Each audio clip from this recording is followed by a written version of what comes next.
Comme nous avons l'habitude de le bénéficier depuis l'année dernière, et c'est le moment ou jamais de rendre un vibrant hommage à la fondation AJWS qui nous accompagne depuis l'année dernière.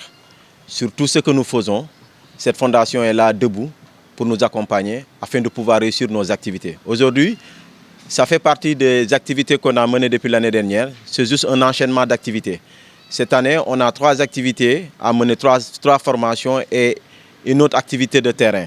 Cette fois-ci, nous avons démarré par ce que l'on appelle le leadership, un module sur le leadership et le développement personnel. Ce module vient encore réveiller les capacités réellement qui sommeillent en chaque individu, qui sommeillent en ces jeunes-là que nous avons invités. Quand vous parlez de développement personnel, nous pensons que l'État du Sénégal même devrait saisir cette opportunité afin de pouvoir capaciter les jeunes Sénégalais pour que chaque jeune puisse savoir ce qui sommeille en lui. Parce qu'il y a des cartes qui se disent il m'est impossible de savoir ce que je peux si j'ignore qui suis-je. Donc en question de développement personnel, en question de leadership, il est temps.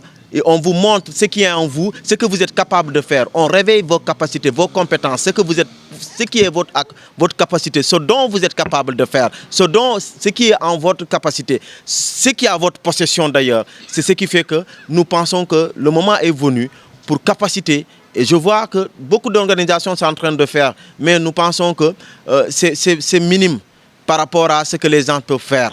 Il faut capaciter les jeunes Sénégalais, capaciter les jeunes Africains pour qu'ils sachent qu'ils sont capables de faire ce que les Occidentaux font. Ils sont capables de faire au-delà même ce que les Occidentaux font. Parce qu'à un moment donné, c'est comme si la jeunesse africaine, la jeunesse sénégalaise se sous-estime. Elle ne sait même pas ce qu'elle est capable de faire. C'est l'occasion pour ces jeunes-là qui vont bénéficier de cette formation, de savoir ce qui est en eux et de pouvoir l'étaler et de pouvoir faire de telle sorte que le Sénégal puisse savoir qu'il a des talents qui dorment. Et ces talents-là ne sont rien d'autre que sa jeunesse. Quand on parle de l'employabilité des jeunes, si un jeune ne sait pas ce qu'il est capable de faire, si un jeune ne sait pas ce qui est en lui, la connaissance personnelle, la connaissance en soi, il ne pourra pas entreprendre, vous le savez pertinemment. Donc pour pouvoir entreprendre, nous pensons que le premier module à faire, le premier module à dispenser, c'est de permettre aux jeunes d'être capacités en leadership, mais d'être capacités aussi en développement personnel. De là, ils sauront ce qui est réellement à leur capacité, ce qu'ils peuvent faire. Mais donner des financements à des jeunes sans pouvoir leur capacité, je pense que c'est vraiment vendre de la poussière.